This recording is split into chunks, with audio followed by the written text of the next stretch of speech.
السلام عليكم ورحمة الله وبركاته، حبايبنا عاملين إيه؟ إن شاء الله يا رب تكونوا بألف خير. لسه مكملة معاكم التنظيفات الحفظتين دول اللي كانوا في المغسلة لسه جايين. وده السجاد اللي احنا غسلناه كله بقى ونشف. ولما كده هفرشه بقى، يعني انا حطيته هنا بعد ما مسحت كل الأرضية بقى. والحطين دول اللي ما كنتش غسلتهم معاكم كانوا متسخين بصراحة.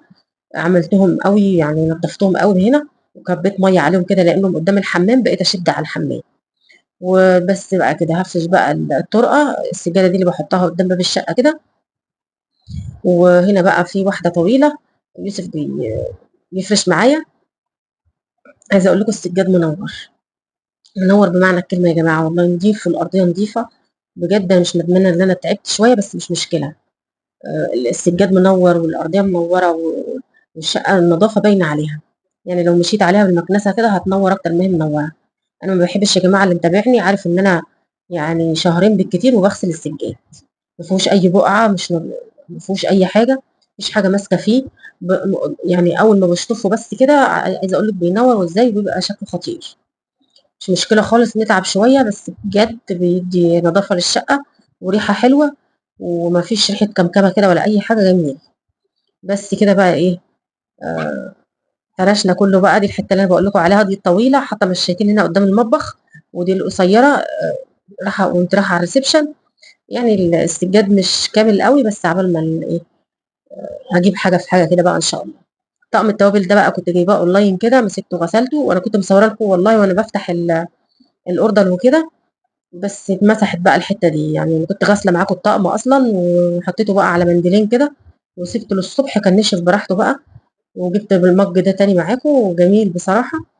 آآ حلو بقى كده إيه، المشروبات بقى اللي هي ينسون ونعناع والحاجات دي باحب أغطّيها. فده يبقى حلو أوي للمشروبات السخنة بقى في الشتا إن شاء الله. جبت بقى شوية توابل لإن ما كانش عندي أصلًا، هاجيب البرطمانات برضه أورّيكم. ودول 12 برطمان. الطقم ده أصلًا مشهور على الفيسبوك وحلو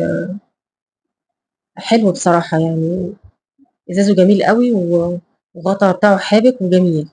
أصلًا أنا زهقت من الطقم البلاستيك ده. فلأ، الحاجة الإزاز طبعًا صحية أكتر وجميلة وكُلّه شكل واحد كده وحلو. يعني هاستغنى بقى عن البلاستيك الأخضر ده بقى، كفاية عليه كده. وده شكله جميل أوي بصراحة. عاوزة أجيب له بقى السلِّم، بس بصراحة قُلت السلِّم هياخد معايا يعني حيّز وكده، فقُلت لأ، هاجيب البرطمانات الأول. فإن شاء الله بقى أجيب السلِّم وأحطه بقى على الرخامة كده يبقى شكله حلو. كنت عايزة برضه أحطه على الرخامة بس عدده كبير. وخايفة عليه بصراحة واحد يتكسر والّا حاجة، جميل أوي بصراحة. إزازه جميل أوي كده مش تقيل ولا حاجة، لأ إزازه حلو من نوع الإزاز اللي نازل جديد الخفيف الحلو ده، جميل. فضّيت بقى كل التوابل اللي أنا جايباها. أنا ما باجيبش توابل كتير في الصيف بالذات. يعني في الصيف ده ممكن أجيب 30 جنيه كبيرة أوي من التوابل. وأحط كده بقى إيه، يعني ما باحبش أكتّر التوابل عشان ما تبوظش في الصيف بالذات. ممكن أجيب كمان ب20 جنيه أو ب10 جنيه، لإن أنا لاحظت إن التوابل لمّا بتقعد بتبوظ. وأنا باحطها بقى في التلاجة، يعني مش كل شوية هاروح أجيب من التلاجة وأدّي من التلاجة. لأ، باجيب على قدّي كده. حبّة بحبّة كده. في الشتا اللي ممكن أكتّر شوية. فحلو يعني البرطمانات دي على قد ما هاجيب وعلى قد ما بتحتاج. أنا باحب التوابل كلّها يا جماعة، باجيب كركم وكاري وجنزبيل وتوم باودر وبصل باودر وبابريكا. أنا باحب التوابل يعني في الأكل وكده. اللي هي صفرا أوي دي بودرة زعفران للرز البسمتي. بصراحة البرطمانات خدت كل البهارات. ده جنزبيل مطحون. فضّيت بقى كلّه وشِلت بقى حيّز البرطمانات. يعني عايزة أقول لكم البرطمانات البلاستيك دي كانت واخدة معايا حيّز كبير أوي غير دول. شايفين دول شكلهم شيك أوي إزاي وجميل. الغطا بتاعهم ده جميل أوي وحابب كده على البرطمان وشفاف. في معاهم sticker. بس أنا عارفة التوابل، يعني اللي لسه جديدة بقى هي اللي تجيب الsticker ده. بيبقى مكتوب عليه بقى يعني ده إيه وده إيه والتوابل ده إيه. بس أنا عارفة التوابل كلّها من بعضها، يعني عارفة الكركم من الكاري، عارفة التوم البودر من البصل باودر، عارفة التوابل كلّها يعني. البرطمان البلاستيك ده كان كزبرة كتير، يعني ب30 جنيه كتير من الكزبرة. فقُلت لأ، مش هاخلّيه، أنا هارميه. و وحطيت في البرطمان الفاضي، كان فاضل برطمان. قلت لا هملاه واخلي شويه تانيين في الكيس. ايوه كده كزبره كده عشان يبقى كله في البرطمانات الحلوه دي. في منهم اتنين طلعوا مدورين يعني البرطمان مربع. التانيين في اتنين مدورين بس شكلهم جميل قوي برضو. انا كنت موريكم كل ده قبل ما اغسله، بس للاسف بقى وانا بفتح الكيس بتاعهم بقى المندوب جابهم لي جمال قوي بجد يا جماعه. شكلهم شيك كده وهتحس انها حاجه يعني ايه، على الموضه يعني. المهم بقى إيه، جبت المنظمات دي حطيت اللي انا عايزاه كل مره في المنظم الاصفر ده عشان يبقى تحت ايدي. بحطهم هحط ده على ده عشان يبقوا تحت ايدي كده. لما اجيبه ما اجيبش برطمان برطمان، بجيب المنظم كله واحط بقى اللي انا عايزاه وبعدين احطه في المنظم وادخله بقى الدرج يعني. بس كده عن يومنا النهارده محشي بقى بعد اللف ده كله. عملت بقى محشي جامد كده. دي معلقه دهن جامده هنسبك مع بعض بقى، والمره دي هعمل معاكم المحشي بضمير يعني. حطيت بقى حته زبده حلوه كده، بعدين معلقه الدهن فيها زيت مش هحط زيت.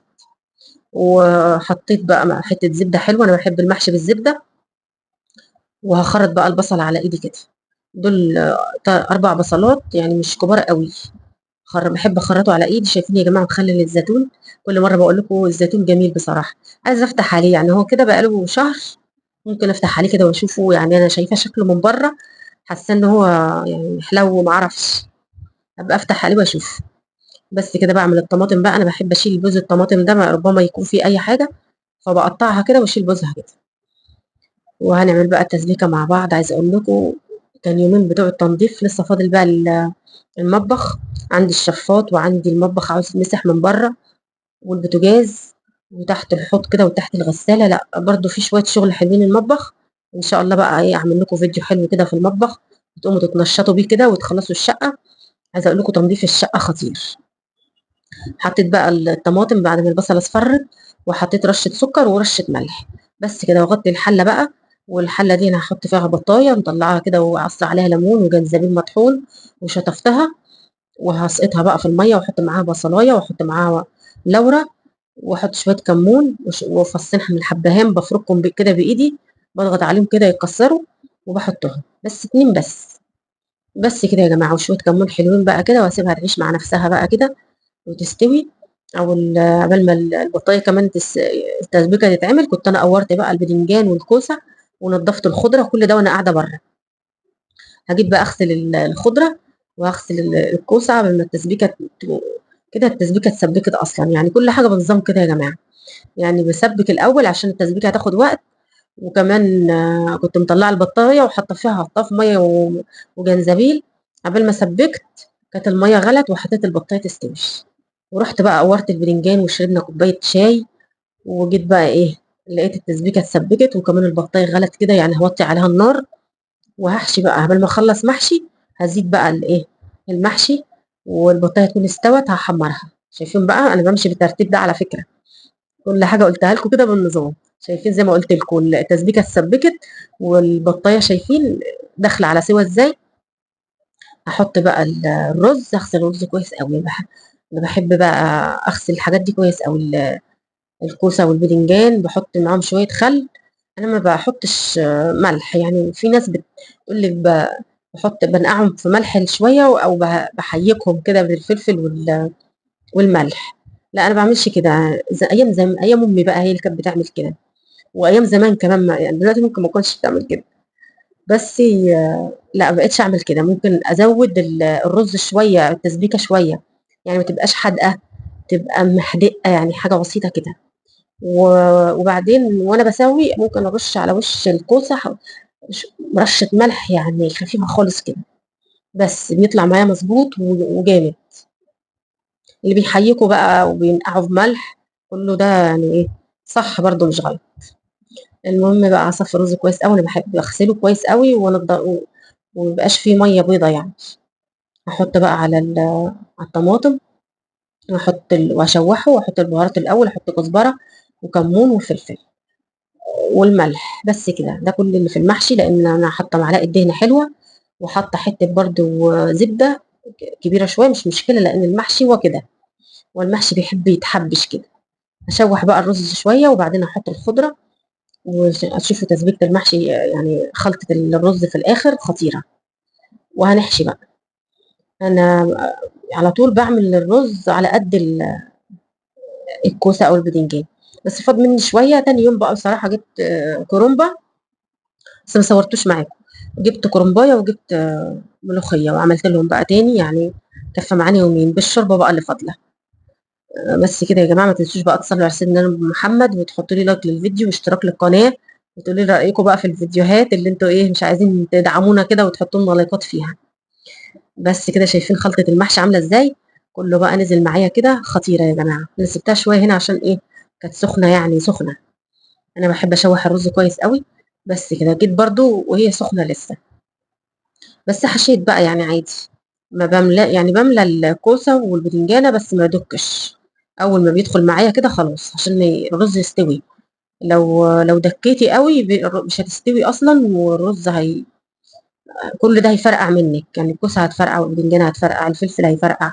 فلازم تملي يعني تحطي بس بايديكي وما تضغطيش قوي. ضغطه بسيطه كده تدخليها وخلاص على كده. بس هحشي بقى الحله دي وهم يعملوا معايا حلتين.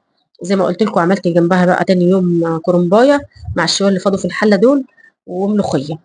بس كده ده كان يومنا بقى، يومنا بتاع النهارده ويومنا تاني يوم. يا رب يكون الفيديوهات بتعجبكم يا جماعه، ويكون ايه التجهيزات عاجباكم كده. تنسوش بقى تقولي لي رأيكم في المحشي، شايفين خلطة المحشي خطيرة ازاي. تقولي رأيكم بقى في التنظيفات والحفظات اللي جاية من المغسلة، والسجاد اللي مغسول وفرشناه، وكل ده والتنظيفات الحيطان. تابعوا بس الفيديوهات اللي ما شفتوهاش، عايزة اقول لكم جميلة. وعايزة اقول لكم كمان طقم التوابل خطير. انا اصلا دخلت دخلت اكونت كده من بتاع الحاجات دي الاونلاين دي، وعجبني قوي ولقيته عليه عرض فطلبته على طول. كان جميل بصراحة. ولسه بقى انا متابعه معاهم بقى اي حاجه كده ايه عجباني هجيبها ان شاء الله واوريها لكم على طول. لان الشقه جميله وعايزه كده شويه حاجات كده ايه على الموضه. انتوا نسيتوا على فكره التعليقات اللي في الحيطه. انا تلات طرف اللي هم في الريسبشن برضو جايباهم جديد يعني. شايفين بقى الرشه دي اللي بقول لكم عليها بتاع الملح. بس كده وبغطي بقى على الحله اول ما تغلي كده خلاص. والرز اللي فاض اهو بقى. جبت برضو كرنبايه حلوه كده. بجد الرز كفاها يعني. يا دوبك. مش حاجه بتترمي يا جماعه، كله ايه. دول هيخشوا التلاجة بقى لتاني يوم. بس يا جماعه بقى ايه. على فكره يا جماعه انا بحشي البدنجان وبحطه في التلاجة. يعني الحله دي فضلت والله تاني يوم. ومسويه البدنجان. ولا مجلد ولا في اي حاجه، مع ان هو محشي ومغسول وكل حاجه. مش حاجه بيجرى لها حاجه والله. هبقى اوريه لكم مره. شايفين سوى البدنجان والكوسه. خطيره يا جماعه. باحب أنا شوية المَيّة اللي نزلوا دول، يعني أنا بازوّد شوية في الشوربة. اللي بيحبوها بقى بيسقّوا فيها المحشية كده وياكلوها. حمّرت كمان البطاية. يا رب الفيديو يكون عجبكم. وما تنسونيش يا جماعة في اللايكات والاشتراكات. وتقولوا لي رأيكم بقى في المحشي. ويا رب التنضيفات وتكون عاجباكم الأكل. ويعود عليكم الأيام بخير يا رب وأنتم في أحسن صحة وأحسن حال. وسَنة سعيدة على الطلبة كلّهم يا رب. مع ألف سلامة. يا رب المحشي يعجبكم. سلام.